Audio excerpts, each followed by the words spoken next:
So today's topic is called resist or avoid.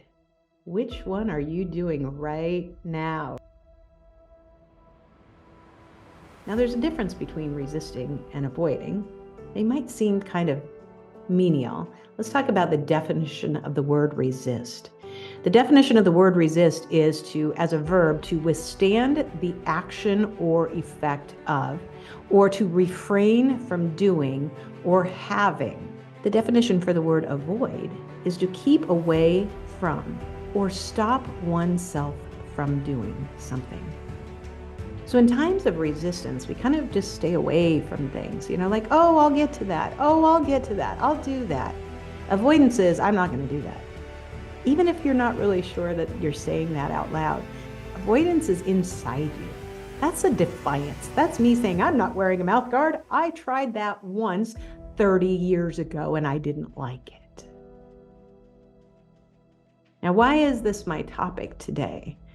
Because we are all working on our major 2024 goals, professionally, personally, all of the above. You may have one goal, you may have 10. But today's conversation is to spark the question, when am I avoiding and when am I resisting? And what am I choosing instead? This community, I want to just talk about it for a minute, is a place where we come together. Every week I have a story to tell and I have a lesson to be learned, and it usually is about making fun of myself.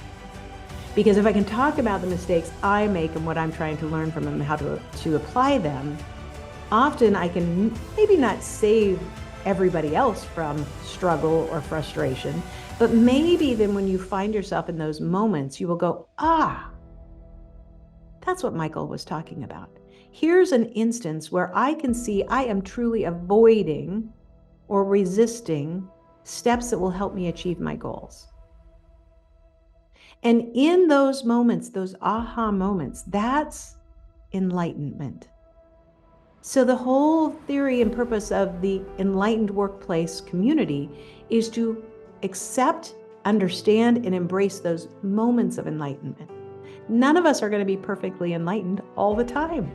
It's just not possible unless you're sitting on a mountaintop and you are doing meditation 23 hours a day. And even then, I bet you sometimes you get distracted by the cold. There's no such thing as perfection. There's only improvement. And improvement comes from our ability and our willingness to look for it. Are you avoiding or resisting or both? So resisting is just like, okay, I'll get to it. It's kind of in my worldview. Avoiding is, I know I need to do it and I just am not. Avoiding might be avoiding a big project because it seems so insurmountable. I might be resisting taking the first step of it because I'm avoiding the overwhelm of having the whole project. But we may avoid the actual efforts because the resistance to just getting the next step down is daunting. Everything seems overwhelming when it's a lot.